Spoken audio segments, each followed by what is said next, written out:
పంపించుకొని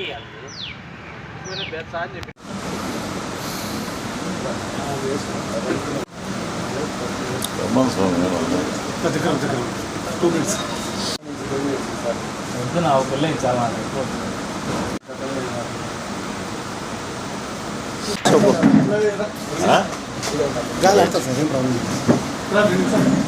కూర్చోండి sir. Phone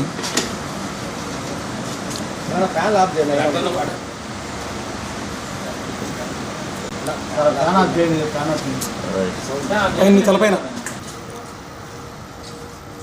ఓకేనా? రైటా?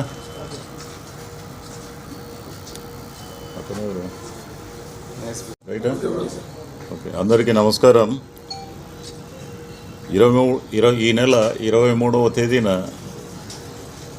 జిల్లా తెలుగుదేశం పార్టీ అధ్యక్షుడైన శ్రీనివాసల్ రెడ్డి గారు కడప 1 టౌన్ పోలీస్ స్టేషన్లో తన సతీమణి గారు అయిన శ్రీమతి మాధవిరెడ్డి, మన కడప పట్టణ గౌరవ ఎమ్మెల్యే వారిపైన ఈ షేక్ ఖాజా అనే అతను దురుద్దేశపూర్వకంగా అసభ్యకరంగా ఒక వీడియో పోస్టును వాట్సాప్లో పెట్టి వైరల్ చేసినాడని చెప్పి కంప్లైంట్ ఇచ్చారు. ఇతను ఈ షేక్ ఖాజా మాజీ డిప్యూటీ సీఎం అయిన అంజాద్ బాషా గారి దగ్గర పిఏగా పనిచేస్తున్నాడు గత చాలా కాలంగా. ఇప్పుడు కూడా పనిచేస్తున్నాడు. వారి ప్రోద్బలంతో ఈ వీడియోని వైరల్ చేశాడని చెప్పి కంప్లైంట్ ఇచ్చాడు. దీని మీద 1 టౌన్ సిఐ గారైన రామకృష్ణ గారు ఈ కేసును రిజిస్టర్ చేశాడు. దీని మీద దర్యాప్తు కూడా చేశారు. ఇతనిని ఈ దినం అరెస్ట్ చేసినాము. అరెస్ట్ చేసి ఇతని దగ్గర నుంచి సెల్ ఫోన్ను కూడా రికవరీ చేసుకున్నాము. ఇతను ఇంతకుముందు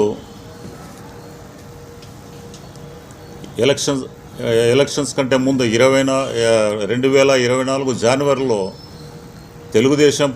మాజీ తెలుగుదేశం పార్టీ కార్యకర్త అయిన విజయలక్ష్మి గారు కడప ఎమ్మెల్యే గారైన మాధవిరెడ్డి పైన ఒక అసభ్యకరంగా దూషిస్తూ మాట్లాడిన వీడియోని వైరల్ చేశాడు. ఇది కేసు నేపథ్యము. ఈ కేసు నేపథ్యంగా ఇతనిని ఈరోజు అరెస్ట్ చేసి రిమాండ్ చేస్తున్నాము. రిమాండ్ చేయడానికి ప్రధాన కారణం ఏమంటే ఇతను రిపీటెడ్గా ఇది 2వసారి చేయడం. ఆల్రెడీ ఒకసారి చేశాడు, మళ్ళీ 2వసారి చేసి మెయిన్గా